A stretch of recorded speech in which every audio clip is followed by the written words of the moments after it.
समाजामध्ये मोडलेल्या सगळ्या जाती धर्माच्या महिलांच्या मुलींच्या आणि मातांच्या करता ही योजना आहे। अट एवढीच आहे, 2.5 लाखाच्या आतमध्ये उत्पन्न पाहिजे।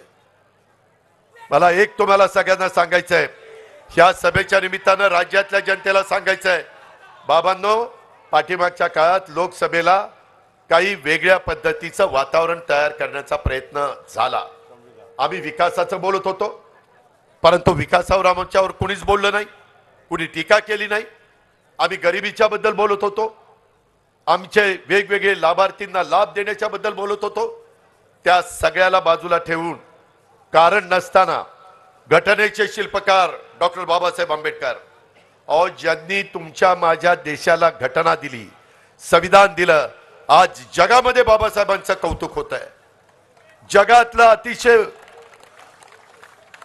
मोठा पुतळा, जगाला हेवा वाटावा असा पुतळा आपण इंदुबिलच्या जागेवर 14 एकर जागेमध्ये करतोय।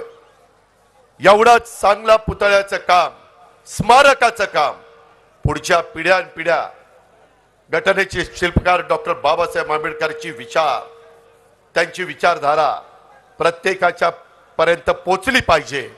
त्यांचं संविधान, त्यांची घटना, त्याचा आदर आपण सगळ्यांनी केला पाहिजे, ही आमची भूमिका।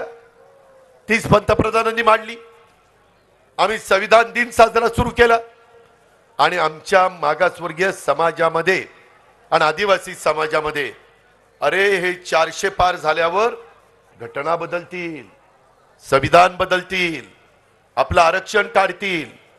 किती खोटं बोलले, किती रेटून पण खोटं बोल, अशा प्रकारची गोष्ट या लोकांनी केली।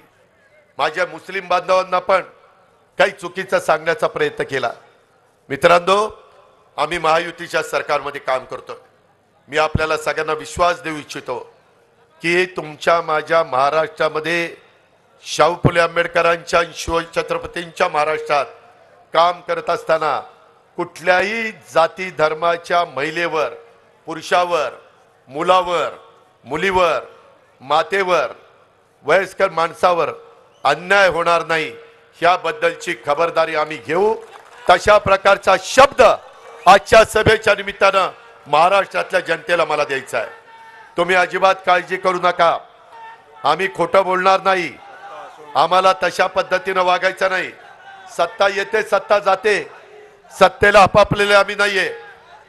त्याच्यामध्ये मी नेहमी सांगतो, ताम्रपट घेऊन कुणी जन्माला आलेलं नाहीये, परंतु मिळालेल्या सत्तेचा वापर, पदाचा वापर हा गरिबाकरता झाला पाहिजे, हा माझ्या शेतकऱ्याकरता झाला पाहिजे, हा माझ्या महिलेकरता झाला पाहिजे।